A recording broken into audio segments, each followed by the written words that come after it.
Residents have had their lights turn on and off in the middle of the night.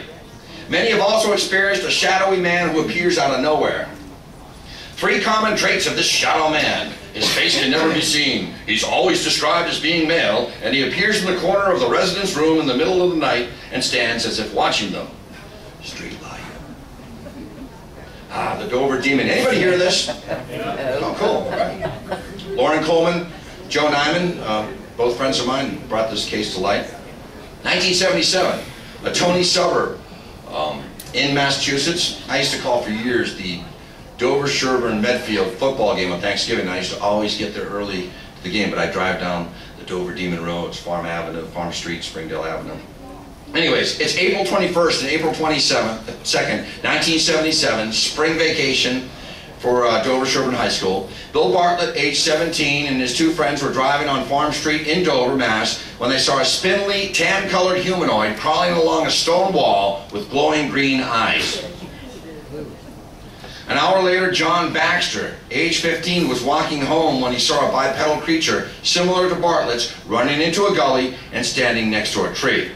I went out and found this on the 30th anniversary of this sighting on April 21st, 2007 with Matt Moniz, a friend of mine. And he pointed out that the direction that this entity was moving was downhill along a stream, for whatever that's worth.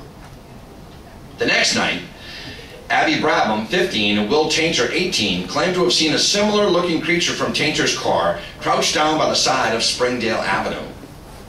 Never seen again. Ah, phantom clowns. This is not the Bridgewater Triangle, nor is Dover, but it was close enough where and it's a neat story where I had to tie it in. Phantom clowns. In 1981, there was a rash of evil clown sightings in Brookline and several other Massachusetts towns. Clowns in a van, with ladders on the side, tried to lure children with candy into their vehicle. One clown was reportedly porky pigging. That is, he was driving around with a shirt but no pants on.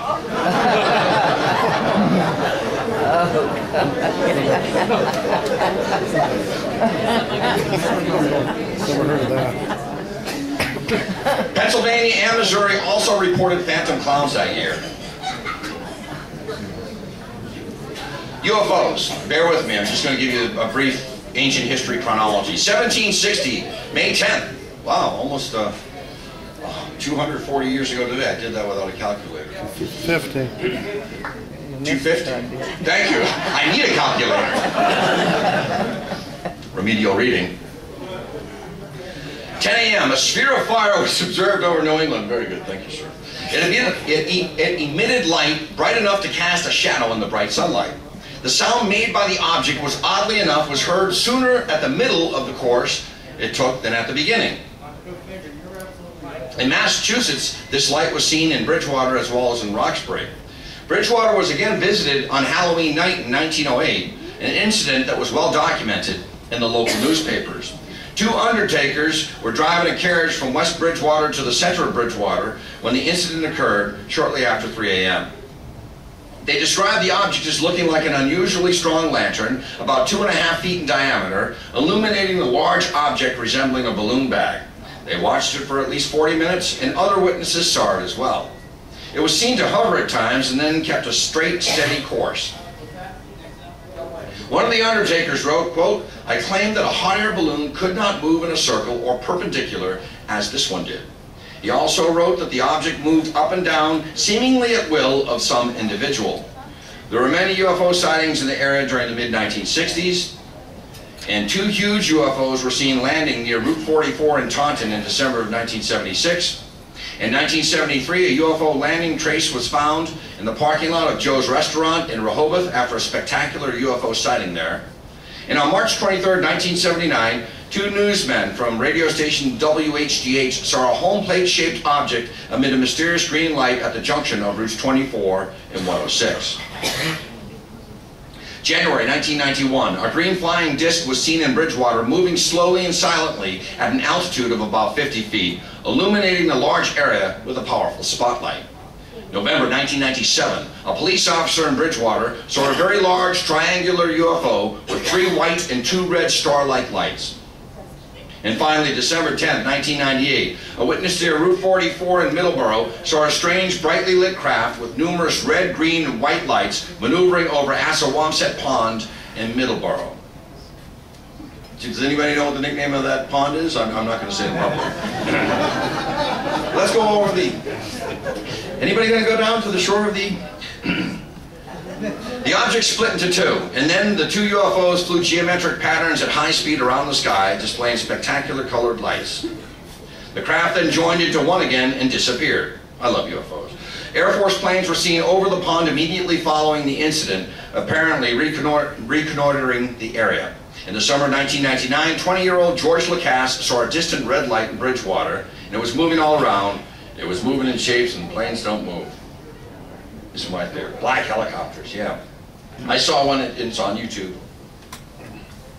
When the tall ships came into Boston Harbor on July 9th of 2009, clear as day, flying over. They're unmarked. They don't have to report to any authority, to the FAA, fly at any altitude, land anywhere. And I call this the chariot of the New World Order. These things, they're in hives all across America. And have at it, as long as you don't follow me. Mary Lou Jones Drown began hearing very loud helicopter noises in Rehoboth on June 25, 2002. No helicopters were apparent in the air when the noises were heard. She interviewed witnesses who told her that the mysterious helicopters, equipped with spotlights, were seen flying over the Palmer River School on the north side of Route 44, which is a common place for paranormal phenomena. Some reports described helicopters of the typical flat black or glossy black variety. Black helicopters, as you know, are traditionally associated with UFO lore. A farm owner in South Rehoboth told Mary Lou that two black helicopters with spotlights were flying in formation above the trees. The choppers came from the southeast from Mount Hope Bay in Swansea, from Rhode Island. Another witness told her about citing a strange helicopter on Friday and Saturday, July 5th and 6th, 2002. Now keep in mind, I'm not going to do the math again, we're several months away from September 11th, 2001. It was like gray camouflage with a striped helicopter type.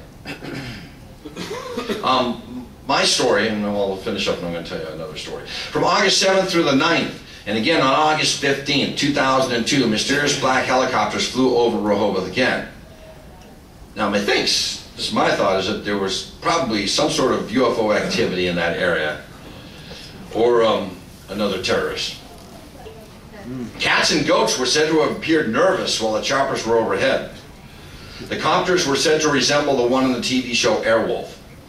And on August 28, 2002, the helicopter activity was described to be non-stop, even at night. Jones Drown said you could see their headlights. Now, I got back from Roswell, New Mexico, July 6th, 1997. I went down there for the 50th anniversary. I did that without using my fingers. And I told a friend that we had discovered a new part of the original debris field. In Roswell, they're all looking for these mythical flying saucer impact sites. The real story, Mac Brazel found debris in a field, and you've got to start from there. And he actually found it in late June of 1947, not on the traditional July 4th date. Anyways, I was talking to an investigator over the phone, and I gave him some details. That the next morning, I went down to the beach, and my favorite beach in Marshfield, Mass. I'm sitting on the beach, and I look down the beach, and I see this plane coming low. It's a C-130, 25 feet high, and it strafed the beach, came right over me. I ducked it through my submarine sandwich, you call it a hoagie here or a hero, up in the air, and it fell in the sand, said some choice swear words. The thing banked off. I could feel the prop wash, it was so hot, and it strafed my father's house, which was 3 miles away. And just a very odd incident. Of course, I want to put myself into the story, even though I probably had nothing to do with that thing. They're probably running maneuvers on instruments. What about haunted graveyards? Well, Rehoboth Village Cemetery.